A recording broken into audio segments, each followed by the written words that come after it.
पूर्वांकराना CEO Abhishek Kapoor. Sir, स्वागत है CNBC बाजार में।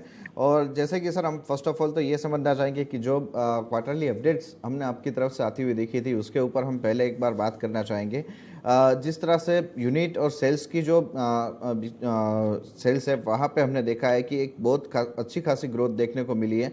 ओवरऑल सेल्स वैल्यू अगर हम देखें तो ये 63% तक अप होती हुई दिखी है और यूनिट सोल्ड जो है वहाँ पर भी 87% तक का हमने ग्रोथ देखा है।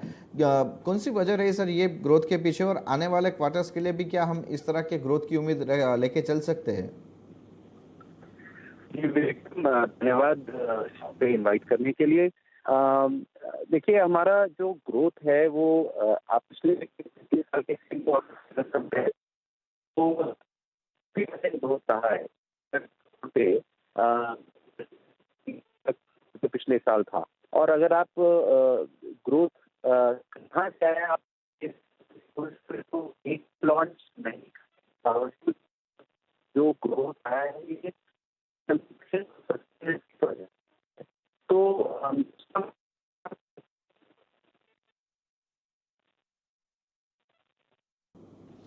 ओके। सर, आपकी आवाज़ ठीक से नहीं रही, हम आपको फिर से કનેક્ટ કરતે પૂર્વાંકરાના મેનેજમેન્ટ સાથે આપણે ફરી વાત કરીએ। અત્યારે એમનો અવાજ બરાબર નથી આવી રહ્યો, તો અત્યારે આપણે જે ફ્રન્ટ ઉપર પહેલાં જે વાત કરી હતા રિયલ એસ્ટેટ સેક્ટરની અંદર ઓવરઓલ જે અત્યારે આપણને સિનારીઓ છે તે સુધરતો દેખાઈ રહ્યો છે, એની એક ઇમ્પેક્ટ આપણને આવતી જોવા મળી રહી છે। અને ખાસ કરીને તમે જો તો અહીંયા આ કંપનીના ફ્રન્ટ ઉપર આપણે જ્યાં વાત કરી રહ્યા હતા, ટોટલ વોલ્યુમ, સેલ્સ અને યુનિટ વેચાણ જે છે બધાના ફ્રન્ટ ઉપર આપણને એક જે છે સુધારો આવતો દેખાઈ રહ્યો હતો। અને તેના કારણે આપણે એક બીજું ખાસ પાસું અહીંયા જોવાનું રહેશે। ડેટ આપણને ઓલમોસ્ટ ફ્લેટ રહેતું દેખાયું છે, અહીંયા આપણને કોઈ મોટા ચેન્જીસ થતા દેખાયા।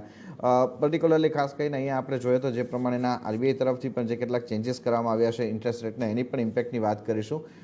कपूर साहब फिर से हमारे साथ जुड़ चुके हैं। सर, आपकी आवाज़ ठीक से नहीं आ रही थी, कौन से रीज़न रहे हैं ये ग्रोथ के पीछे, और आने वाले क्वार्टर्स के लिए किस तरह से हम आगे का आउटलुक देख के चल सकते हैं?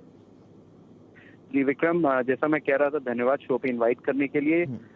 हमारा जो 513 करोड़ का परफॉर्मेंस है इस क्वार्टर में, पिछले क्वार्टर में versus same quarter last year जिसमें हमने 314 करोड़ का बिजनेस किया था, उसमें 63% का ग्रोथ नजर आया है। और ये सारा सस्टेनेंस के प्रोजेक्ट से आया है और विदाउट एनी न्यू लॉन्चेस। तो मतलब ये है कि हमने जो ऑनगोइंग प्रोजेक्ट्स है उसमें इंक्रीजिंग ट्रैक्शन देखा है। और अब जब हम उसमें न्यू लॉन्चेस ऐड करेंगे तो ऑब्वियसली ग्रोथ नंबर्स दिखाई देंगे आपको और भी स्ट्रॉन्ग। तो हम काफ़ी इस परफॉर्मेंस से खुश हैं। और इनफैक्ट आप कैश फ्लो देखिए तो 667 करोड़ पे लास्ट क्वार्टर का बहुत स्ट्रॉन्ग कैश फ्लो रहा है। ये इसमें भी काफ़ी ग्रोथ नज़र आया है और ये स्ट्रॉन्ग कैश फ्लो और स्ट्रॉन्ग सेल्स नंबर्स हमें कंटिन्यू दिखाई दे रहे हैं। Right sir. सर, इसके साथ एक चीज़ और भी हम समझना चाहेंगे कि रिसेंटली हमने जिस तरह से देखा है कि आरबीआई की तरफ से एक सिनारियो हमने देखा कि एक तो इंटरेस्ट राइजिंग का सिनारियो, उसे आप किस तरह से देख रहे हैं, और ख़ास करके जो कोऑपरेटिव बैंक्स की तरफ से जो हाउसिंग लोन दी जा रही थी वहाँ पर भी उन लोगों ने लिमिट डबल कर दी है। तो अब इसके चलते हुए क्या ओवरऑल हाउसिंग सेक्टर का पिक्चर आप देख रहे हैं? अगर यहाँ पे हाउसिंग लोन्स कोऑपरेटिव बैंक्स की तरफ से भी आ रही है और उनकी लिमिट भी अगर दुगनी हो चुकी है, तो वो उनका बहुत बड़ा फ़ायदा आपके सेल्स के ऊपर आ सकता है। तो ये दोनों चीज़ों को आप किस तरह से देख रहे हैं, एक तो रेट हाइक और दूसरे जो ये लोन लिमिट बढ़ाई है उसको? देखिए विक्रम, जो रेट बढ़ा है वो एक मार्जिनल इम्पैक्ट आ रहा है होम ईएमआई पे। अगर उसको आप कंपेयर करें जो हाउस होल्ड इनकम में ग्रोथ हुई है पिछले 2-3 क्वार्टर में, स्पेशली इंक्रीमेंट्स और जो जॉब मार्केट के चलते, उसकी वजह से जो इंक्रीज इंटरेस्ट रेट है उसका इम्पैक्ट सिग्निफिकेंट उतना आज की डेट में नहीं रहा है। ऑफ कोर्स कोऑपरेटिव बैंक्स के साथ पॉलिसी चेंज हुआ है, उसके चलते और लोन फैसिलिटी अवेलेबल होगी कस्टमर्स को और इजीली अवेलेबल होगी, उससे एक बूस्ट डेफिनेटली आएगा। प्लस रेट कॉम्पिटिटिव रहेंगे जो इंटरेस्ट रेट हैं, तो उससे एक एडवांटेज कंज्यूमर को डेफिनेटली मिलेगी। जहां तक सेक्टर का सवाल है, देखिए मुझे लगता है कि जो अब्जॉर्प्शन रेट रहे हैं वो अब कंटिन्यू रहेंगे, क्योंकि ये मार्केट में आज जो डिमांड है वो पेंट अप डिमांड के चलते आ रही है और लोग आज भी खरीदने के लिए इंटरेस्टेड हैं। कोई भी परचेज जो होता है, वैसे भी एक रेजिडेंशियल अपार्टमेंट का, उसमें एक ये साइकिल होता है जो कि 10 से 15 साल का लोन साइकिल होता है। जब इस तरह का लोन साइकिल होता है तो थोड़ा बहुत ऊपर नीचे चढ़ाव होता है अपना इंटरेस्ट रेट में। तो कस्टमर भी अब स्मार्ट हो गए हैं, उनको जानकारी है कि हम ईएमआई कैसे एडजस्ट करें, लोन का जो टर्म होता है उसको कैसे एडजस्ट करें ताकि इम्पैक्ट ना आए, हम थोड़ा प्रीपे कर दें।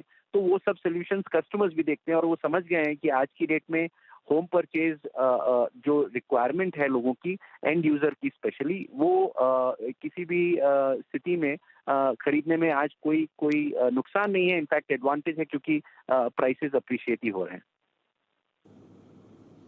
ओके। सर, इसके साथ साथ एक चीज़ हम यहाँ पे और भी समझना चाहेंगे कि जहाँ तक हम सिनारियो देख रहे हैं कि रियल एस्टेट में प्राइसिंग जो है वहाँ पर भी एक थोड़ा बहुत हाइक आते हुए दिख रहा है, उसके चलते हुए आपके मार्जिन आउटलुक के ऊपर किस तरह से हम ग्रोथ देख पाएंगे, क्योंकि ओवरऑल रियल एस्टेट की डिमांड भी जो है वो इस साल बढ़ने की उम्मीद मिल रही है, तो ये चीज़ को आप किस तरह से देख रहे हैं? देखिए, जो डिमांड सप्लाई गैप है वो तो आज भी है, और सप्लाई साइड जो है वो शॉर्ट पर डिमांड के। नॉर्मली इस तरह के एनवायरनमेंट में प्राइस अप्रिसिएशन होना नेचुरल है। जहां तक मार्जिन का सवाल है, देखिए हम आज डेवलपर्स भी काफी शार्प हो गए हैं। जो कॉस्ट इंक्रीज हुआ है इनपुट प्राइसेस के चलते, वो जो कॉस्ट इंक्रीज प्रोटेक्शन करना था प्रॉफिट मार्जिन का, उतने तक प्राइस इंक्रीज करके डेवलपर्स ने अपना मार्जिन प्रोटेक्ट किया है। तो जहां तक हमारा भी सवाल है, हमने अपना मार्जिन प्रोटेक्ट किया है। जनरली स्पीकिंग, देखिए कोई भी प्रोजेक्ट लॉन्च से लेकर के कंप्लीशन के बीच में एक 50 to 60% की ग्रोथ मिनिमम लेके आता है ऑन द लॉन्च प्राइस। तो उसके चलते जो प्राइस अप्रिसिएशन होता है वो तो होगा ही। तो मुझे लगता है कि प्रॉफिटेबिलिटी मेंटेन रहेगी और जो प्राइस अप्रिसिएशन है वो भी कंटिन्यू रहेगा। लेकिन ऐसा होगा कि कोई सुपर नेचुरल प्रॉफिट्स होने वाले हैं इसके चलते, आई डोंट थिंक कि वैसा कोई प्रोजेक्शन है, बिकॉज डेवलपर्स भी आज की डेट में बिजनेस करना चाहते हैं, रीजनेबल प्राइसेस में बेचना चाहते हैं, और कंज्यूमर्स भी देख रहे हैं कि ये समय कंटिन्यूड अप्रिसिएशन का है, तो इस समय खरीदारी करना अच्छा रहेगा। तो खासा इम्पैक्ट नहीं होगा, लेकिन price appreciation definitely project to project जारी रहेगा। ओके। सर, इसके साथ एक चीज़ और भी जानना चाहेंगे, जैसे आपने लास्ट टाइम जो बात हुई थी तब बताया था आपके प्रोजेक्ट पाइपलाइन काफ़ी स्ट्रॉन्ग है। कुछ डिटेल्स अगर यहाँ पे आप शेयर कर पाए, कितना स्क्वायर फुट का एरिया जो है वो यहाँ पे आप कवर करने जा रहे हैं, कुछ डिटेल्स अगर यहाँ पे शेयर कर पाए अभी। 16 मिलियन स्क्वायर फुट का लॉन्च पाइपलाइन है हमारा इस साल का, अगले 12 महीने का। और इसमें करीब 6 मिलियन पूर्वांकरा में है, 6 मिलियन प्रोविडेंट में है और 4 पूर्वा लैंड में है।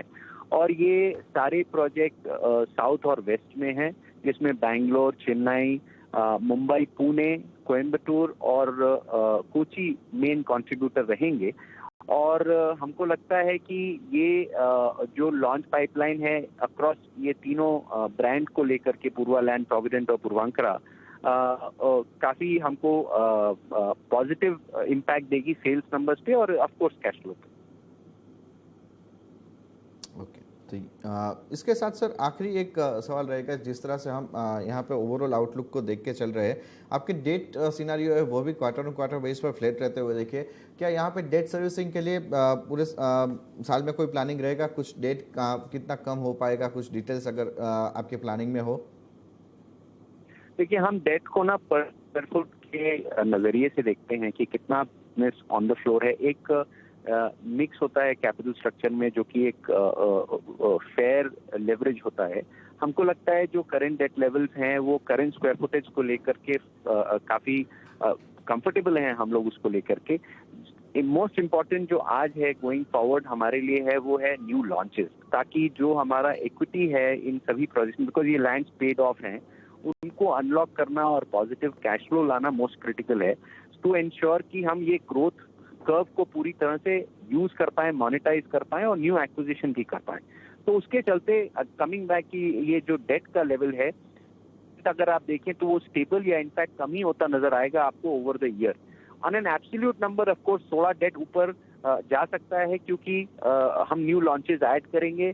और जब आप न्यू लॉन्चेस, स्पेशली अगर कमर्शियल, जैसे हमने 2 प्रोजेक्ट कमर्शियल का स्टार्ट किया है, जिसमें एक ऑलरेडी ऑनलाइन है, वो कमर्शियल के चलते थोड़ा डेट इंक्रीज होगा, लेकिन पर स्क्वायर फुट अगर आप डेट देखें, वैल्यू वाइज देखें, तो उसमें कोई खासा इम्पैक्ट नहीं होगा, इनफैक्ट रिड्यूस ही होगा ओवर द ईयर।